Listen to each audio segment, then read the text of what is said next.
ഇന്ന് രാവിലെ ഒരു വചനം വായിച്ചപ്പോൾ ആ വചനം എന്നെ വല്ലാതെ തൊട്ടു. സദൃശവാക്യങ്ങൾ 24:3. ജ്ഞാനം കൊണ്ട് ഭവനം പണിയുന്നു, വിവേകം കൊണ്ട് അത് സ്ഥിരമായി വരുന്നു. നമുക്ക് ജ്ഞാനമുണ്ടെങ്കിൽ, ഐഡിയ ഉണ്ടെങ്കിൽ, ആൾക്കാരുണ്ടെങ്കിൽ, പണം ഉണ്ടെങ്കിൽ നമുക്ക് എങ്ങനെ വേണമെങ്കിൽ ഒരു വീട് നമുക്ക് പണിതൊപ്പിക്കാം.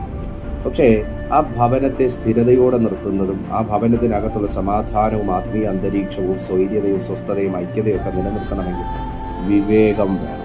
പ്രിയപ്പെട്ട സുഹൃത്തെ, പല വീടുകളും ഇന്ന് അസമാധാനത്തിൻ്റെയും ദുഃഖത്തിൻ്റെയും കണ്ണുനീരിൻ്റെയും ഒക്കെ അനുഭവത്തിൽ പോകുന്നതിൻ്റെ കാരണം പലരും വിവേകരഹിതമായി പ്രവർത്തിക്കുന്നത് കൊണ്ടാണ്, വിവേകമില്ലാതെ പെരുമാറുന്നത് കൊണ്ടാണ്. ഈഗോയും കോപവും അസ്വസ്ഥതകളും തർക്കങ്ങളും എല്ലാം കൊണ്ട് വീടുകൾ അലങ്കോലമായിരിക്കുമ്പോൾ ഇന്ന് പരിശുദ്ധാത്മാവ് താങ്കളോട് പറയുന്നു, സങ്കീർത്തനങ്ങളുടെ പുസ്തകം 122:7, നിന്റെ കൊത്തളങ്ങളിൽ സമാധാനവും നിന്റെ അരമനകളിൽ സ്വൈര്യവും ഉണ്ടാകും.